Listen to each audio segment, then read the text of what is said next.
Hello, everyone. My name is Robin Mitchell. I work at Lawrence Berkeley National Laboratory, and I'm going to give an overview today of the Standard Energy Efficiency Data Platform, which we call SEED for short. I think we're probably not going to have time for questions, but if you do have questions at the end, you can definitely email any of us, and I can give you an email address. So SEED is a building energy data management tool. It's a web-based platform. It's developed as open source code, and here's a link to the GitHub repository. So anyone that wants to explore the code or stand up an instance can do that by looking at this GitHub repository. And I will send all the people on this attendee list this slide deck. So you'll have all the links that I have in this slide deck. And it was funded, it is currently, was and is funded by the US Department of Energy. And it's supported by the National Renewable Energy Laboratory, NREL. They do all the coding, the programming in the back end and the front end. And Lawrence Berkeley National Laboratory, who I work for, we do support for the software. And then there have been many third-party software contributors over the years as we've been developing the program, and here are some of them. One of the software contributors was a Canadian group that added to the open source the ability to have metric units and to have a language translation because they wanted it in French. So the fact that it's open source allows that kind of contributions from third parties, which is very valuable.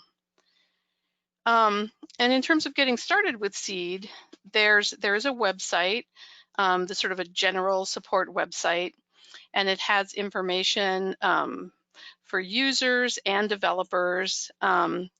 And because it's a web-based platform, you do have to put it up on a web, a server of some sort. So you can stand up your own instance of SEED. You can take the code from the GitHub repository, put it up on a server. It could be an Amazon Web Services server. It could be your own internal servers. And there is developer documentation about, in general, how to do that. And also there's documentation in the GitHub repository itself. And then if you, standing up your own instances if you have the sort of IT resources to do that sort of thing, which a lot of people do not. And so we're starting to get third-party web hosting services set up. So a couple of the original contributors to the code have set up the hosting services so that you can have them stand up an instance for you and then use it on their platform. And in this website, there are these technical allies. So here are the hosting providers and their contact information. And here are the software contributors that have worked on the software so far to date. And the other thing you can do is you can get a test account through an instance that we have set up here at Lawrence Berkeley Lab.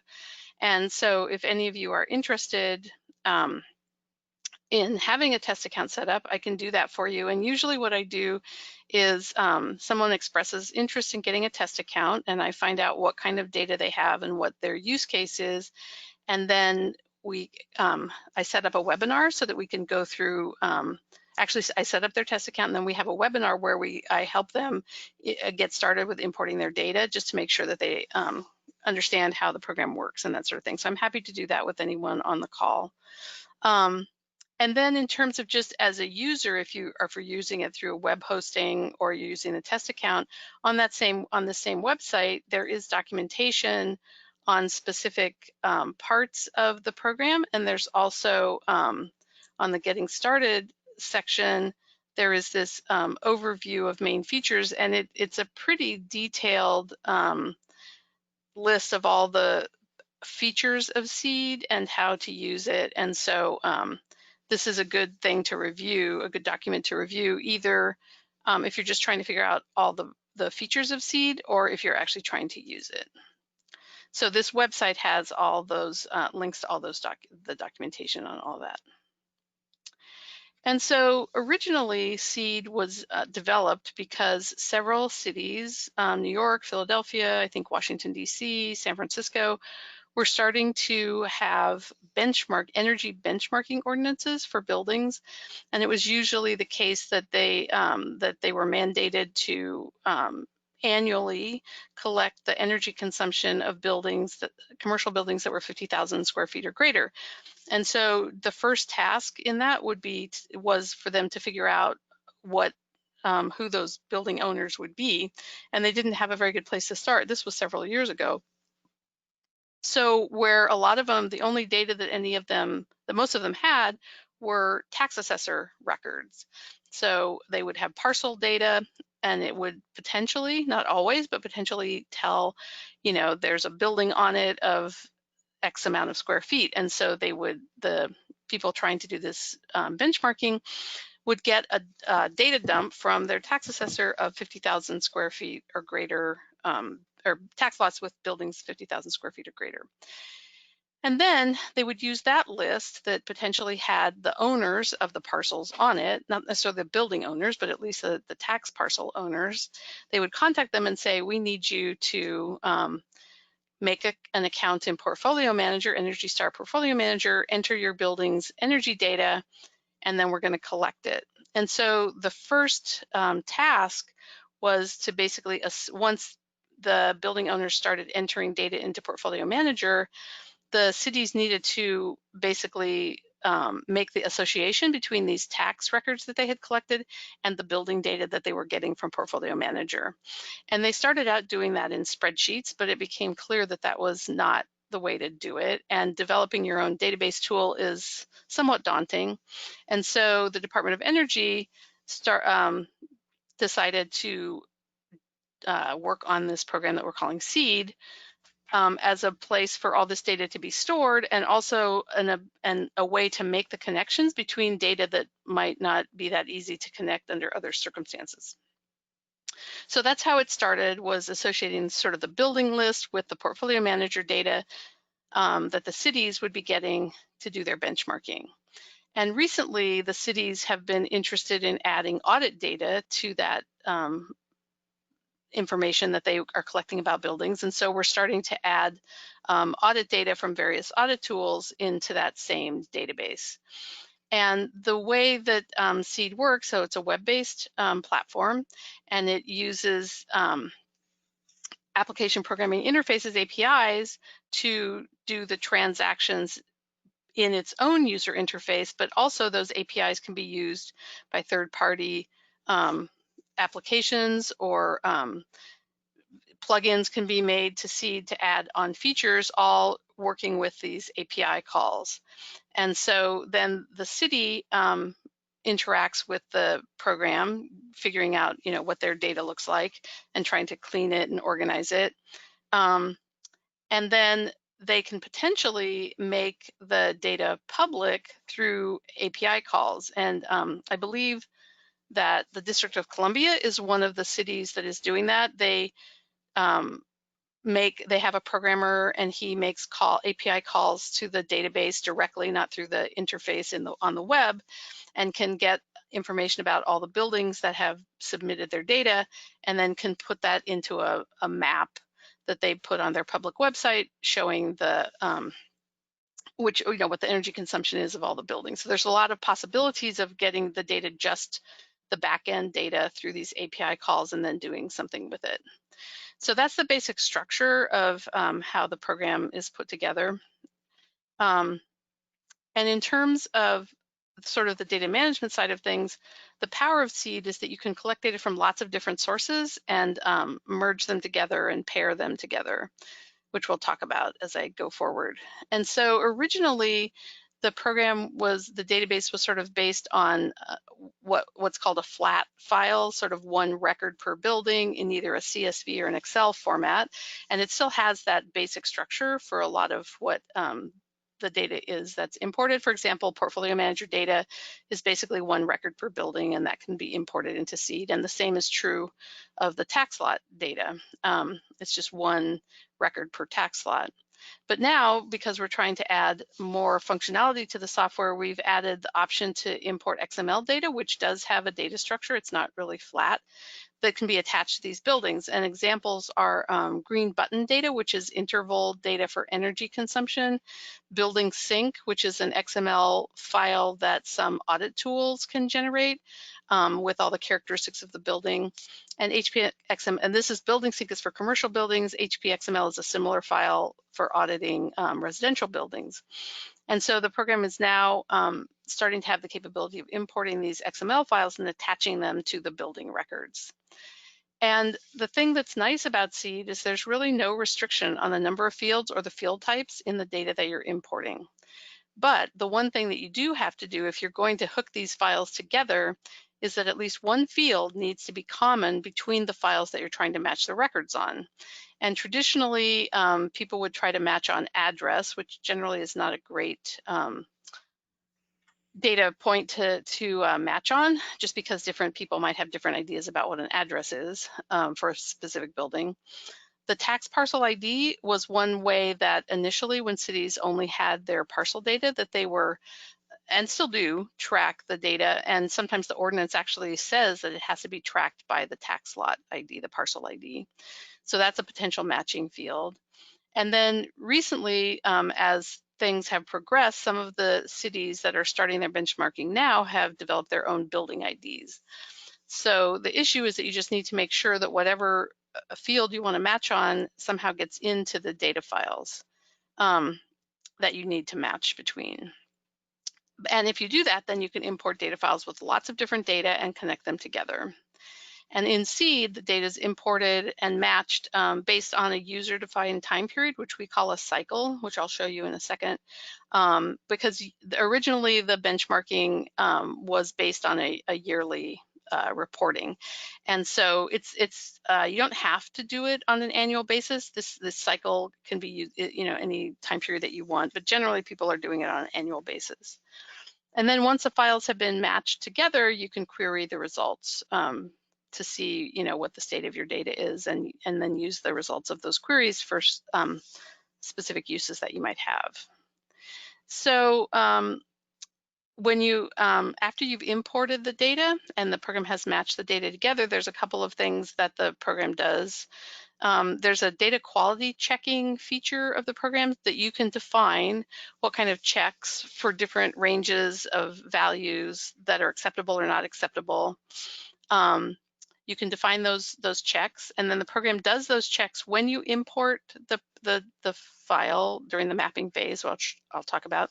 And later you can, when you've actually imported your data, you can do the data checks over and over again, because you may get, if you had error, like if a building owner had an error in their portfolio manager data and someone at the city informed them that they had an error, they might fix it and resubmit. And so then after it's been resubmitted, you may want to run the data quality again just on the building inventory that you've built up. And then you can add labels to problem data if you define it that way in the data quality checking, and I'll show you that in the program. And then once the data is in the program and you're looking at the inventory of your properties, you can filter on the data, which is basically the same as querying the data, but it's a user-friendly way to do it, sort of like Excel does it and other databases do it. And you can filter on just the data by entering data into a little filter box, but you can also then assign labels to records, and then you can filter on the labels, which I will also show you in a second. And then labels can be added in order to categorize a set of records. And there's a couple different ways you can add labels. You can kind of do it one at a time, or you can query on some data and then add labels to that data so that then you'll know what kind of state the data is in based on those labels. And then, as we talked about, there's the API connections for other applications to get the data and do something else with it. So the current use case is primarily energy benchmarking, although it can be expanded to do other things. And mostly it's commercial buildings, although there are a few cities that are using it for residential buildings. In particular, one city is using home energy score records because they can be exported sort of as a flat file, and they're storing their data in SEED. from the home energy score. And then once they have the data in seed, there's a lot of different things that the cities need to do with their data. Most of them have some kind of disclosure report based on their ordinance that they have to report all the buildings that submitted data. And then they might use seed to figure out which buildings did not submit their data properly or didn't submit data at all. And that's sort of, they could generate a list of violations, so buildings that didn't comply with the requirements. And then if they have to do a report of building stock performance, they could use seed to get the data to make those, to make that analysis. And in general, seed is not doing analysis. It's basically data management, although that is potentially starting to change a little bit. There may be some large sort of high level analysis that the program might do in the future, but basically it's a way to manage your data, and then you export the data and do the analysis somewhere else in some other way. And so the workflow is that, for benchmarking anyway, is that you're importing your data from these potentially two different sources.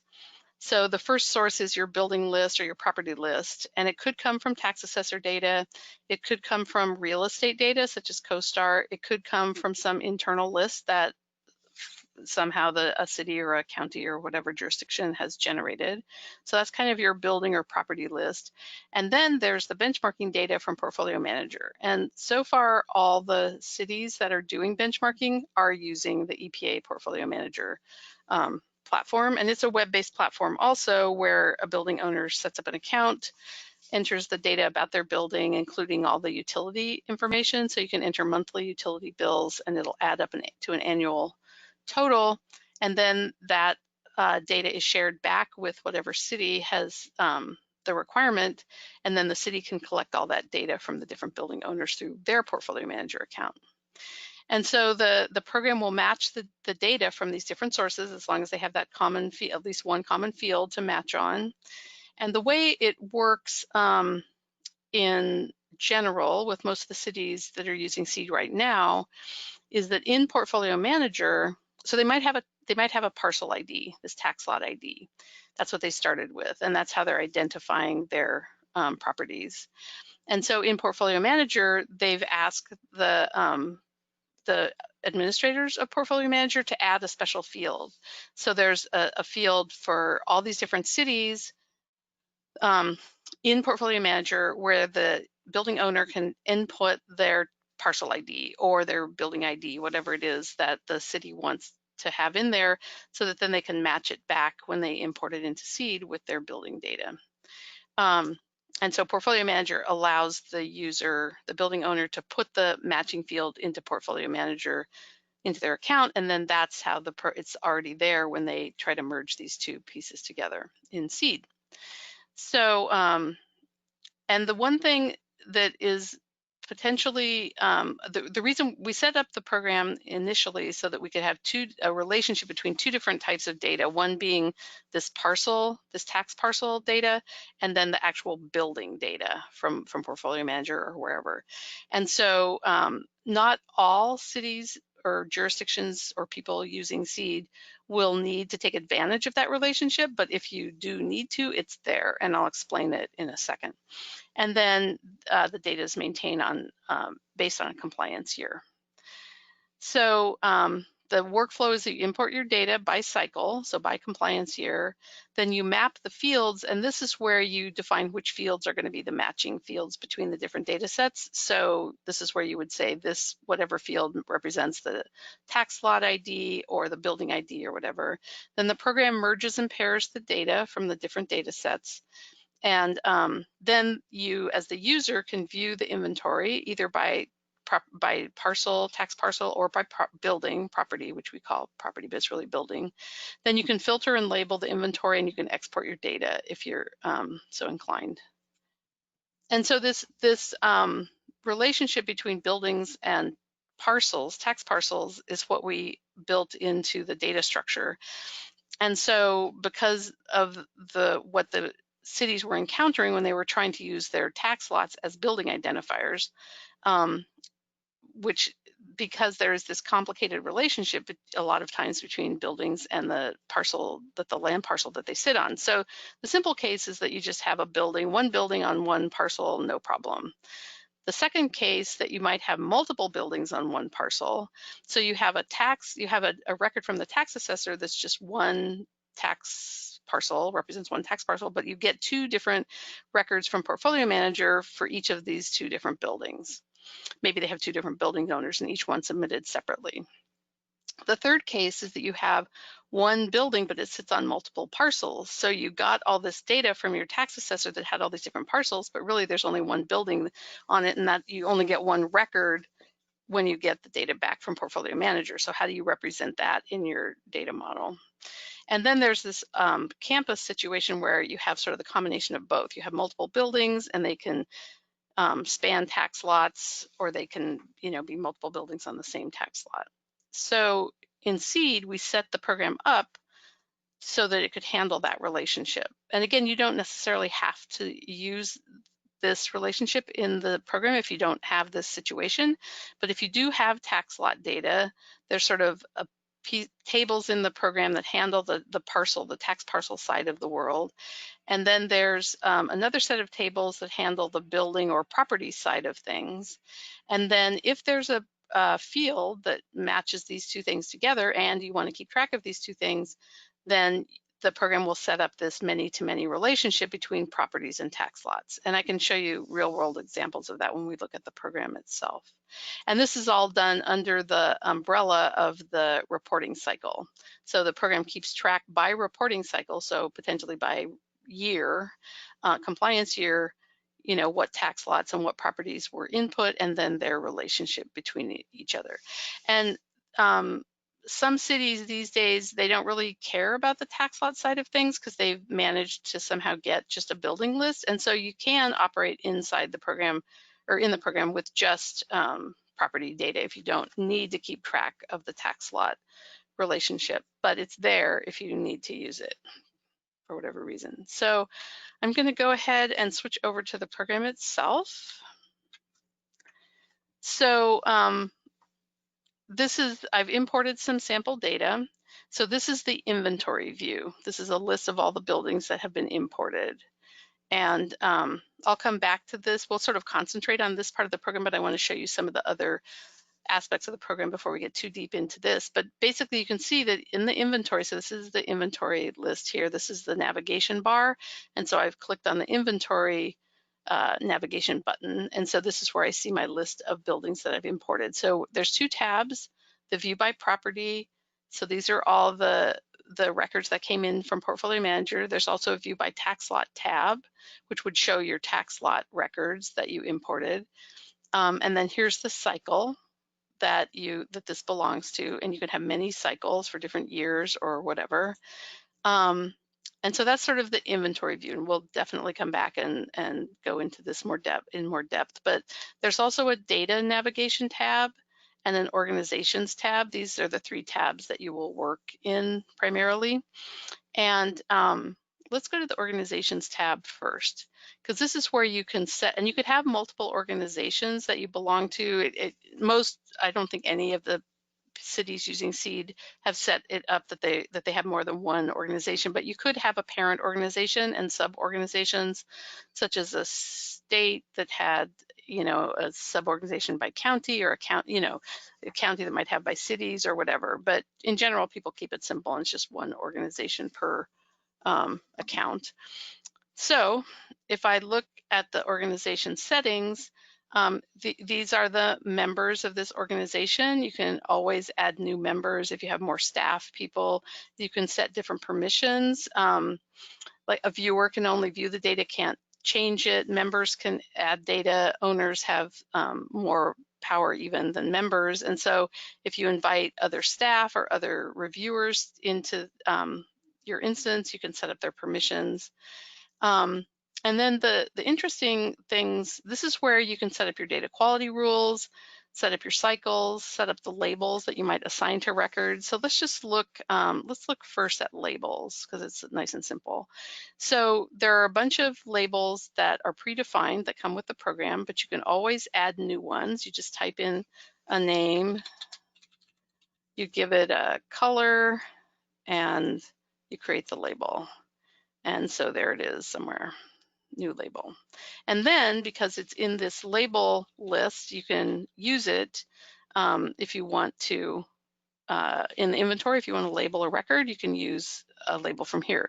You can also create labels kind of on the fly as you need them in the inventory list, and I'll show that to you. But you can also start out with a set of predefined labels. And here are some data quality labels that I've made, and I mean, you can do it however you want. I always label the data quality ones with a DQ in front, just so that they are kind of grouped together and you can see which ones they are. And you can always edit the labels. You can change the text, you can change the color, and you can get rid of labels. So if I want to get rid of my new label, I could just get rid of it. So that's labels. So you can create them ahead of time in this list, but you can also make them on the fly as you need them in the inventory view. Then cycles, same, it's the same kind of thing. You can make new cycles, so you can set up different cycles that you can use for your compliance years if you're doing some sort of compliance cycle on an annual basis. But really the cycles are just a way to group records so that they don't interfere with each other. They're very independent of each other. And so when I'm testing the software, I make cycles where I'm using some subset of files that I want to test a certain feature on. So the cycle capability is quite powerful. I think in general, people just use, the standard compliance cycle, but you could actually make a test cycle and test a bunch of files before you actually set up your real compliance cycle, just to make sure that you were doing things correctly and that sort of thing. So it's very flexible in terms of how you can use cycles.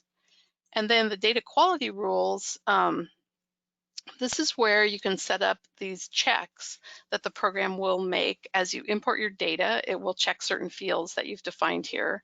And if it finds that the data doesn't comply with these checks, it will add a label, whatever label you've told it to do. So for example, here's a check for gross floor area, and that you've said, or I've said, the user has said it should be required, like the field needs to be there, and if it's not, put this label on the record.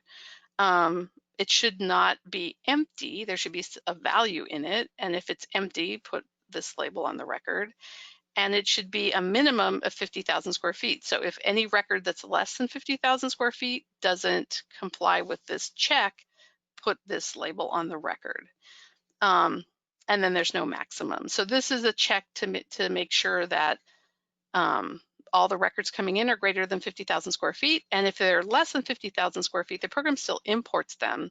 It's going to put this label on them. And so then you can go back and look for any records that have that label associated with it, and then get in touch with the owners and find out, is it really less than 50,000 square feet, in which case it doesn't have to comply with the standard, or is it that they made a mistake and it really is, greater than 50,000 square feet. So that's how the data checking works, the data quality checking works.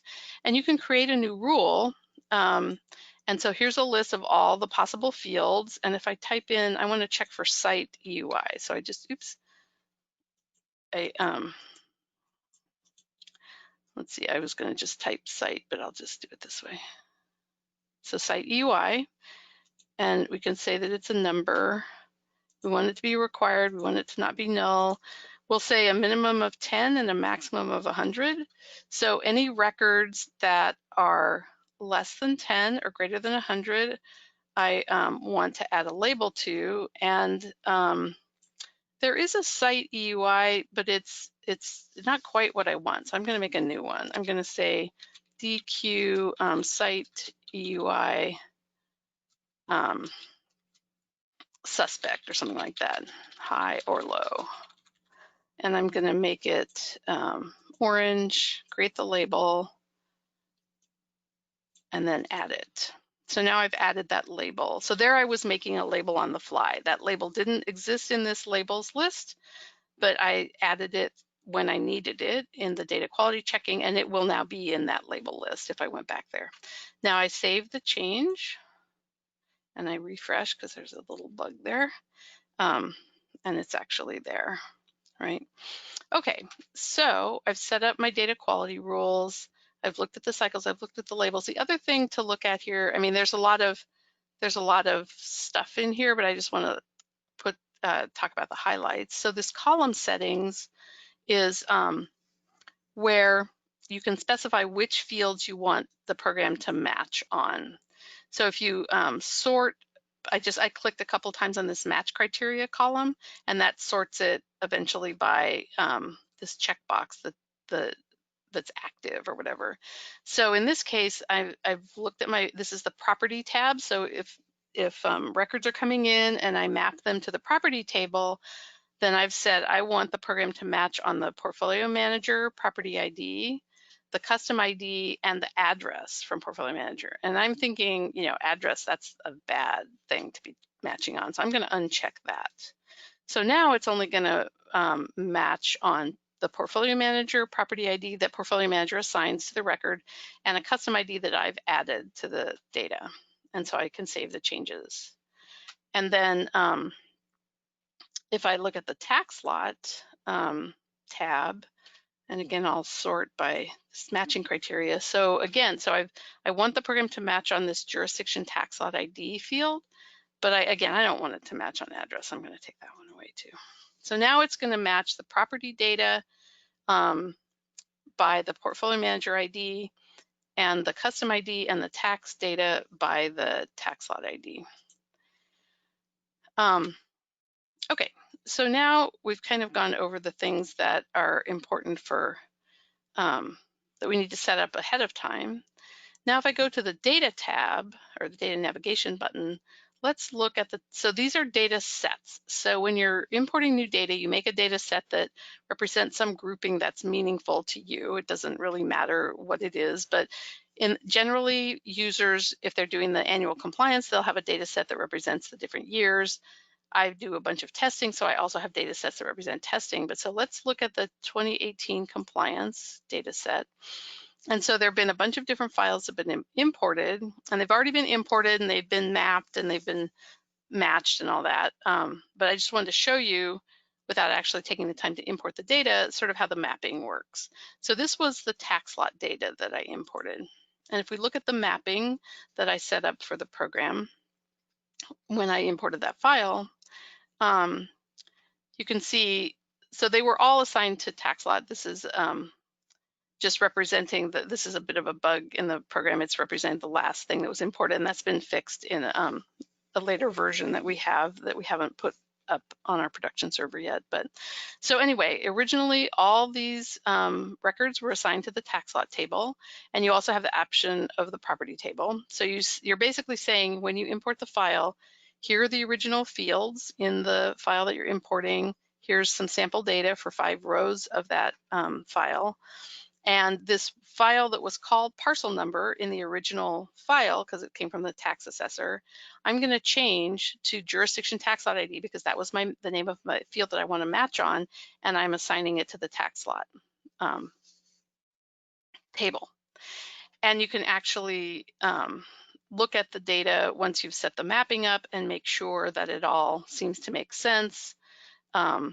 That the data is there, and you can sort by the different fields if that's interesting to you to make sure that the data is correct. So that was how the tax lot was mapped. Basically, the only matching field was jurisdiction tax lot ID, and then all the rest of the fields were basically, the names were kept the same. You could always change the names if you wanted to change the field names.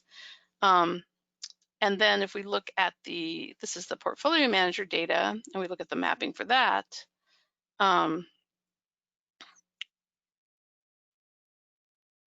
you can see that, and the portfolio manager files, this is just a tiny little sample of the files. They can be huge in terms of number of fields, like basically 250 fields. So there's a lot of data in those portfolio manager files. So in this case, this represents from portfolio manager the buildings, or what we're calling properties. And so all the records in here are assigned to the property table except for the one field that we want to match to the tax lots. So in this case, in Portfolio Manager, this is just dummy data, but say the EPA for the city called Rust added a field where they could enter their tax lot ID. And so then when you get that data into seed, you say, okay, I know that parcel ID is the one I want to match to the tax lot table on the jurisdiction tax lot ID. So this is the way that the program will now associate this record from Portfolio Manager with this Portfolio Manager ID with the tax lot record with this tax parcel ID. And we'll see that when we look at the data. So that's the sort of the basics behind importing and mapping. And then if we look at the inventory, so we've imported the data, the program has paired the data. So we have two different terms. One is that the data merges records together. So for example, here's the Portfolio Manager ID. And if, well, actually, yeah, so if somebody imported their Portfolio Manager ID first time and the Portfolio Manager data and it gets this ID, then they import it again because it got fixed somehow. You want the program to merge those records together because it's an update to that Portfolio Manager ID. So that's merging the data. But then across the tax lot and property world, you actually want the records to be paired. And so in this list view, so I'm looking at the property tab, but I'm kind of in the list view. I'm just seeing the high level list of every single building, every single property that the program knows about that's been imported. But I can also, so this is a field that came from the property table. This is from the property table, but I can also add in fields from the tax lot table in list settings, which we'll look at if we have time.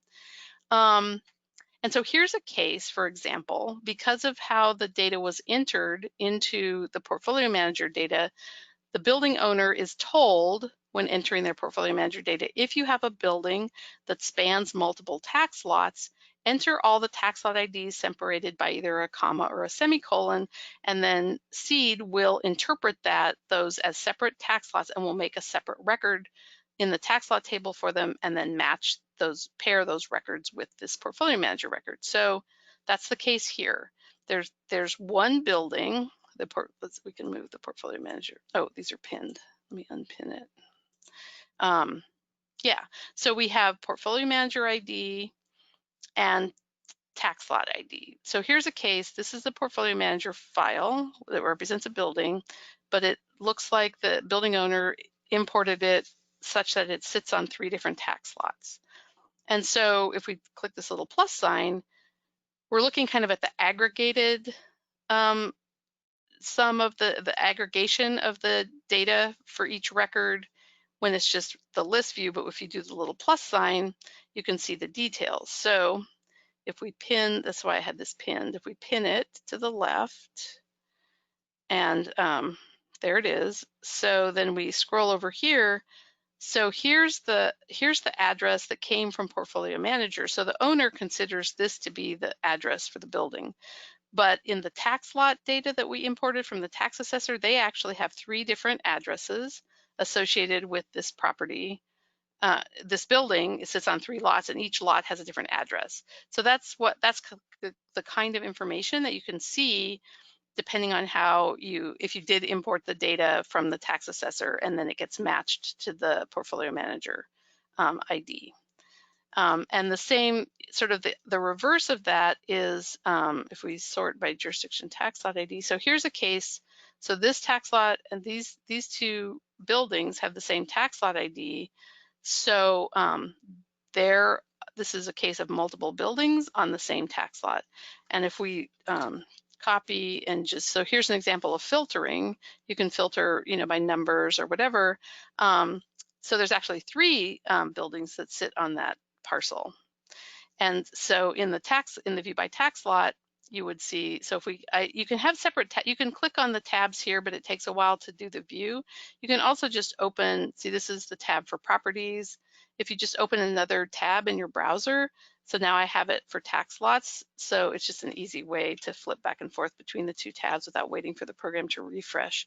So now I'm in the tax lot tab and I filter by that tax lot and we can see that it's actually these 3 properties from the property table are the ones that are in the tax lot.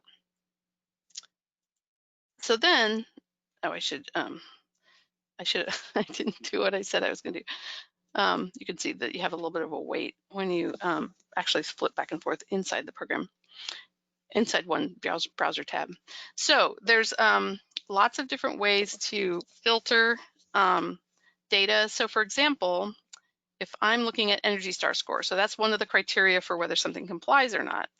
And if I just type in double quote, it shows me all the records that came in blank. So those are problems. You need to get back with the owner and tell them they didn't, actually calculate an Energy Star score. You can see ones that are less than 10, which is probably also a bad Energy Star score. And you could, label them. So if there's this one here, and I check it, and under actions, I can say add remove label. So I could say Energy Star score here, low or no Energy Star score. And so I could add a label.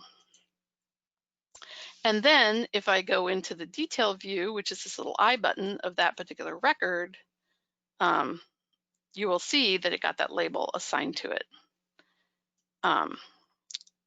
So now if I take off that, clear my filter, and then I have this label called low or no Energy Star score. If I say, show me that record, there it is. So that's sort of so these labels are kind of the equivalent of storing a query that you, made by filtering or whatever. So the one thing we can do is we could, let's just select all these records and just remove that label. So you can always add and remove labels. So instead of doing the labeling by hand based on filtering, let's run the data quality checks that we had set up. So I checked all the records here by just clicking here. This check mark at the top selects all the records, even if they go off the screen. And then I say, let's run the data quality check. And so now it's running those checks that we specified. And so here, you see the portfolio manager ID, the custom ID, and actually the tax lot ID. Maybe it's not showing the tax lot ID. Okay, and then, but it shows you what the different problems. So here's a record. So custom ID 101, there's no Energy Star score. This is probably one of the blank ones. Here, the gross floor area, and that same record, the gross floor area is less than 50,000 square feet. And same thing, same record, the site UI is required, but it's blank. So you could export this to a CSV file if you wanted to. There it is. And it lists all the problems with their errors.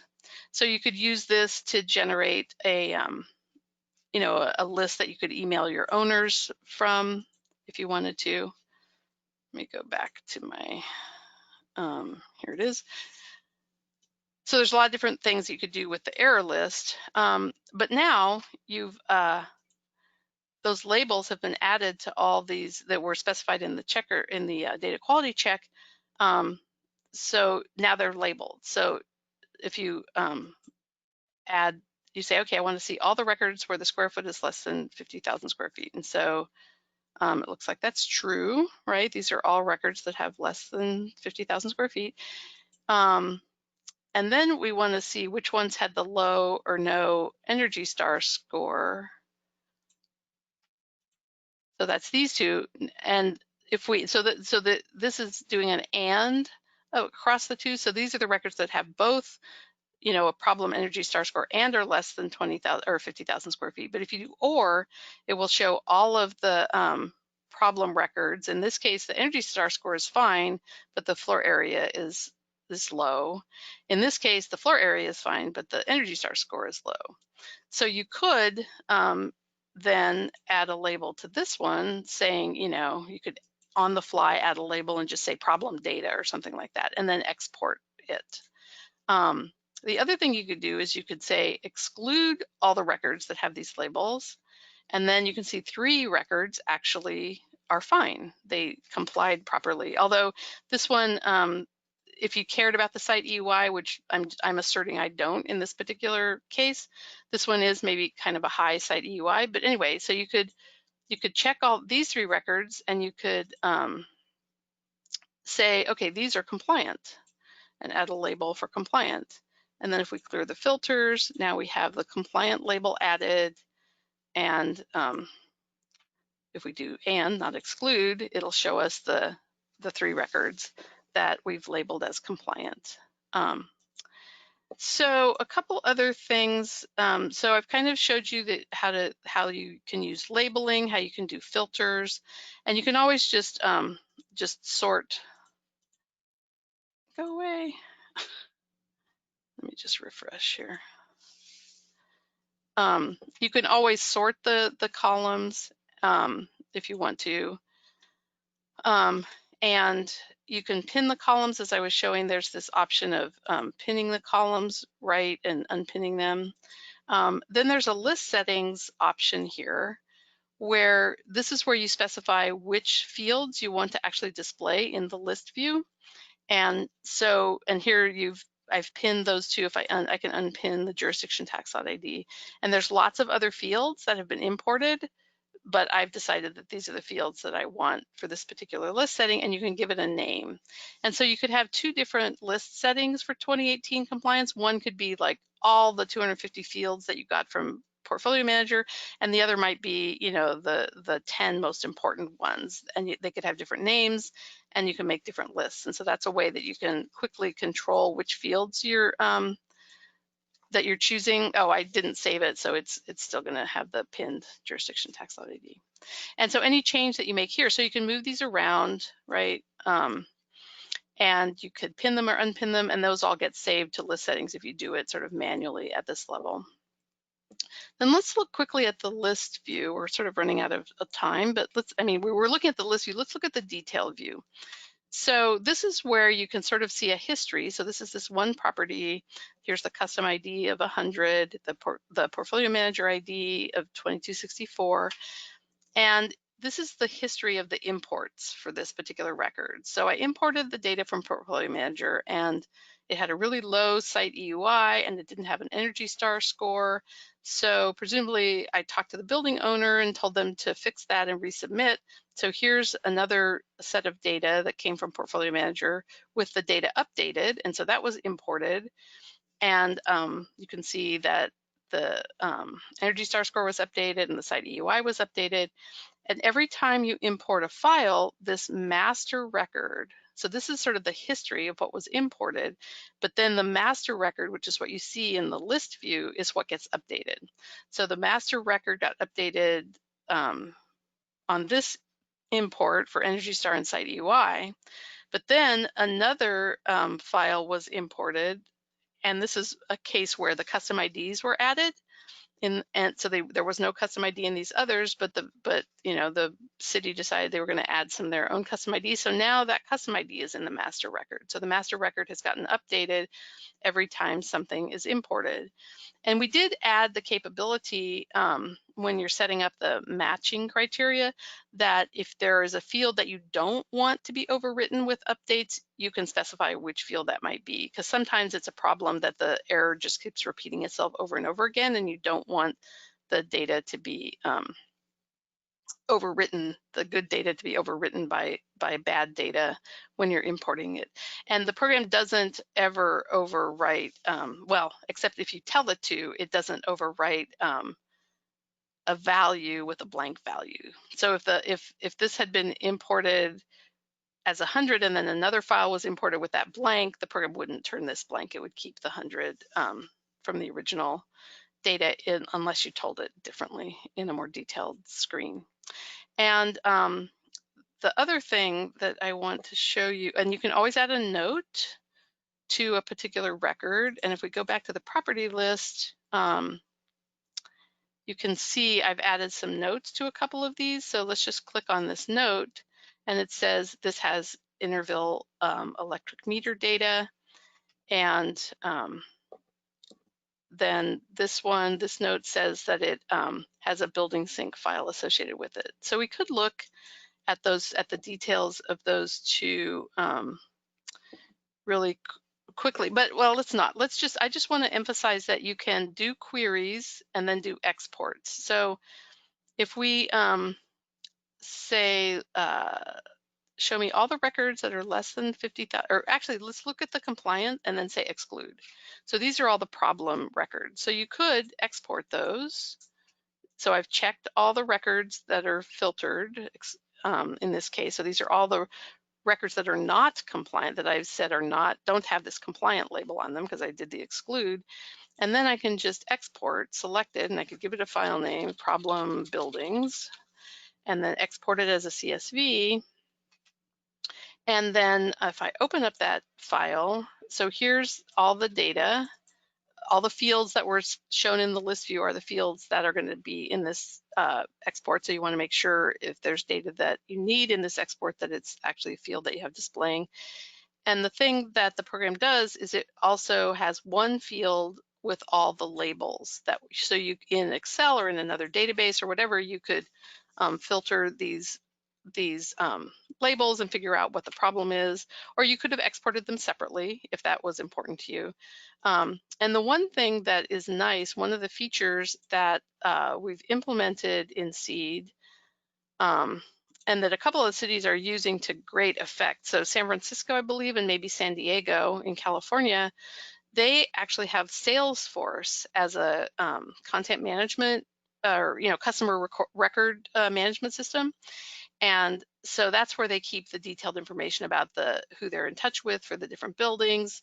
And so they've set Salesforce up with a special module that you can install in the web when you put up your instance of Seed, that Salesforce and Seed talk to each other basically. So when you do a data quality run and it puts certain labels up, that it sends that data to Salesforce, and then Salesforce says, okay, here are the labels that, it says what the problem is, that it's the wrong square footage or it doesn't have an Energy Star score. And then Salesforce is set up to automatically send an email with the problems listed based on the labels that were added in Seed, automatically send a label to the building owner saying, you need to fix your portfolio manager data and resubmit it. So that's actually a very powerful way to get in touch with, so you're not doing so much hand, exporting from Seed and then putting together a special email or whatever, telling owners that they have this problem. The Salesforce connection to Seed allows you to really automate that. And San Francisco and San Diego and possibly others are using that to great effect. I think I've covered most of the information. So I just wanted to show a couple of things that are going to be, so let's clear our label. So we're seeing all our records. And here it says, 13 properties. So we're going to have this advanced class that Alex Swindler from NREL is going to teach. He's one of the programmers. And he's going to go into more depth with this, but I just want to give you a little preview that, so property detail. I guess I didn't really have to go to the property detail screen, but when you're in this detail view, again, there's a settings here, so you can figure out which fields you want to be displayed. But if you go to property detail, again, now I can't remember which one this is. Okay, so this is the one with the interval data for the meters. So if we go to the meters link, this is where I imported green button data. So this is electric green button data, and it's actually just from my house, from the Pacific Gas and Electric, because that was the best data I could get for a green button sample, but so it's residential. But anyway, so if you had a bunch of different meters, they would show up here if you had imported several different kinds of data. And so this is 15-minute interval data, but you can group it up to the month. So now it's aggregated by month, or you can aggregate it by year. And so if you do have electricity data actually from the utility, this is a really powerful way to keep track of the data. And I'm sure Alex will go into more detail about that. And then the other thing I wanted to show you briefly, and I think Alex will also go into more detail with this is a record where we actually I imported a sample building sync XML file. So this potentially would be from an audit that might have been done with the asset score audit template that generated a building sync file. So the program, so SEED, imports that data, and it displays some of the data that was in that XML file. So in this case, there's this measures section in the detail view. We're still in the detail view. And so in this building sync file were measures that were recommended based on the inventory that was taken. And so here's one of the measures, install low flow faucets and shower heads, and potential cost, anything that was in the XML file in terms of measures to from the inventory can be imported into SEED and basically associated with the building. So this is the way that you can associate different types of data. So we have the tax lot data associated with the property building data from Portfolio Manager, associated with meter data that we imported from Green Button, associated with building audit information that we got from Building Sync or Asset Score audit template. So that you can start to see the power of SEED, that the fact that it can connect all this data together into one place. And then potentially you can either export it or